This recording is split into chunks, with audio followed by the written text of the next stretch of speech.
Hello, Pisces, Sun, Moon, Rising, and Venus signs. Kamusta kayo? Sana po'y nasa mabuti kayong kalagayan. Welcome back po sa Star Tarot. At kung bago kayo dito, welcome din po kayo. Please subscribe, like, share my videos, and leave me a comment kung naka-resonate po kayo. Thank you. So, tingnan natin kung anong ganap for Pisces. We have Archangel Gabriel. Sabi dito, Gabriel, guides your creativity. Ayan. So, maaari na si Archangel Gabriel is here to help you, 'di ba? Na magkaroon kayo ng channel para ma-express ninyo kung ano man yung inyong creativity. Kasi po pwedeng matagal mo nang tinatago, 'di ba? Yung inyong creative ideas, yung mga talents mo, 'di ba? Creative prowess ninyo, parang nakatago lang 'yan, 'di ba? Kasi po pwedeng nahihiya ka, po pwedeng nagkukulang ka ng confidence, 'di ba? Para ipakita sa iba, i-share 'yan sa iba, ilabas 'yan, mga creativity ninyo. Kaya with the help of Archangel Gabriel, nagagawa siya ng paraan para ma-express mo na, 'di ba, yung inyong creativity. So what else? We have a surprise is on the horizon. So expect a nice surprise. Wow, napakaganda nito, Pisces. Maaring ito na yung time we're in, maaring dadating na, no? Yung matutupad na siguro yung inyong mga pangarap. Po pwedeng mga answered prayers ito, sagot na ito sa mga dasal mo. Maaaring ito na magmamanifest na sa buhay mo, 'di ba? Yung mga ano mo, hinihingi mo sa Divine Universe. So, napakaganda nito, 'di ba? So, expect a very nice surprise. We don't know kung ano to, 'di ba? Exactly, but kapag nangyari na 'yan, then malalaman mo na lang, 'di ba, na, "Oh, wow, 'di ba, this is it, ito na 'yon." But, parang pinaghahanda ka lang ng Divine Universe, 'no, be ready for anything, alright?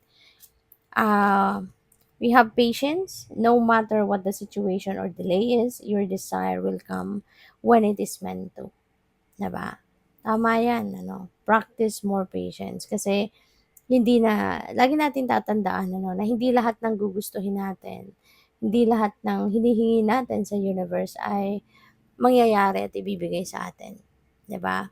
Lagi lang natin isipin na God only wants the best for us. Kaya kung ano makakabuti para sa atin, ano makakapagpasaya sa atin, sa tingin, 'no, ng universe, 'yun ang mangyayari.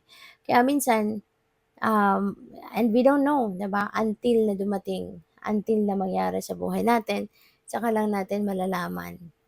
Kaya minsan kailangan lang natin talaga na magpasensya at matutong magantay, 'di ba? Kasi we don't know kung anong ibibigay sa atin ng Divine Universe. Kasi hindi naman lahat ng gusto natin ay yun din ang nakaplano ng Divine na ibigay sa atin, hindi ba? Kaya we need to be patient. We need to really be very patient.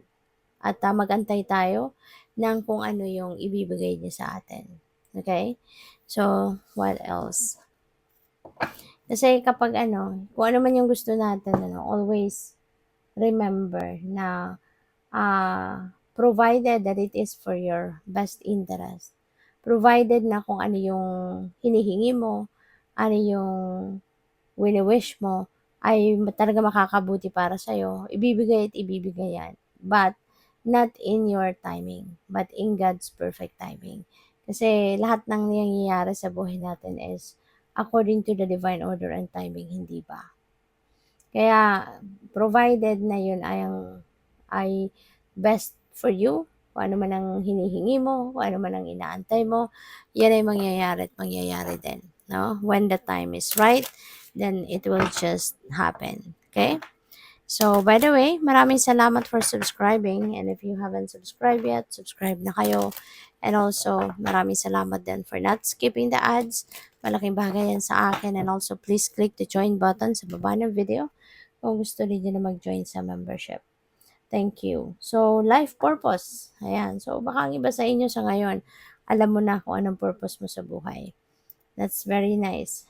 Para nang sa gayon, 'di ba? Alam mo na kung ano yung gagawin mo, alam mo na yung magiging diskarte mo on how you can carry out your purpose, 'di ba?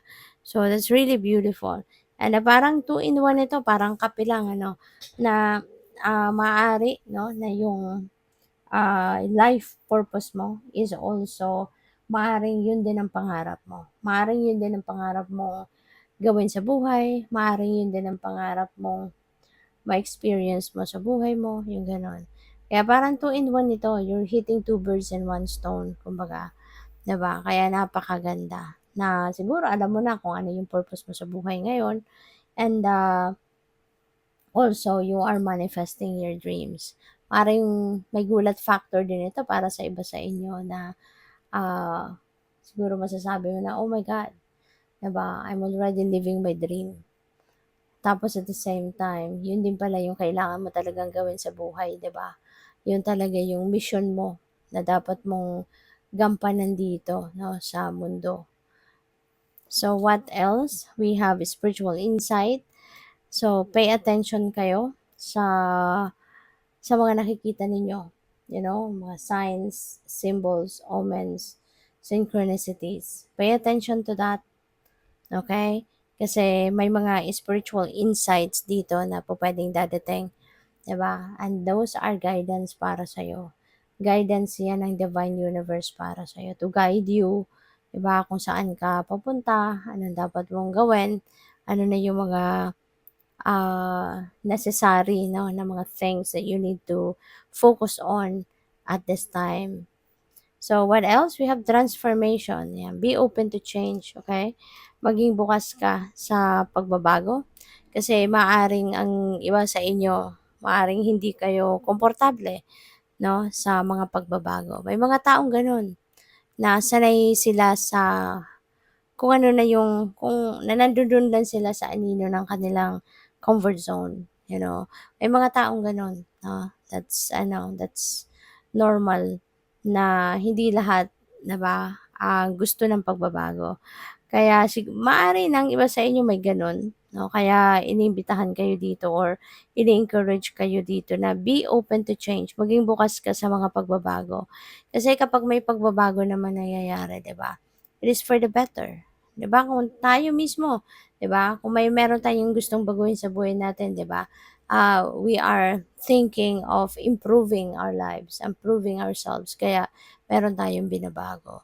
So kaya nga, 'di ba, transformation is always beautiful, change is always beautiful, kasi binibigyan natin ng bagong bihis ang sarili natin, 'di ba? Mas pinapaayos natin, mas pinapaganda natin, 'di ba? Hindi naman natin binabago ang buhay natin ng pabalik tayo or paurong, 'di ba? And only the best, no? Yun ang gusto sa atin din ng divine universe. Kaya let's always be willing to embrace change. Lalo-lalo na kung merong mga pagbabago na nangyayari na hindi natin kagustuhan. Yung hindi natin idea, hindi natin sariling effort yun. 'Di ba?